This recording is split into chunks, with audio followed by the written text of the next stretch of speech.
Blockchain. Introduction to the blockchain. The blockchain is a digital ledger that is run by a network of computers running in a peer-to-peer or P2P configuration. This means it is a collection of data and transactions that are stored and processed by computers around the world, all working together. This configuration uses the network of computers and cryptography to create a system that is secure, transparent, and at the same time anonymous.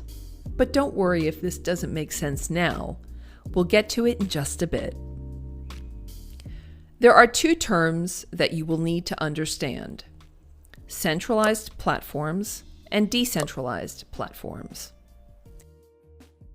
With centralized platforms, data is required to pass through one singular point.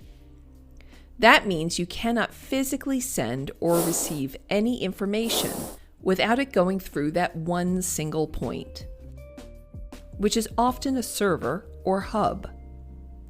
A great example of a centralized platform is Google, or almost any major bank. There are some centralized blockchains, too. Decentralized platforms do not require information to pass through one single point, and instead, many points connect, creating a peer-to-peer or P2P network configuration. An example of a decentralized platform is Bitcoin or Ethereum.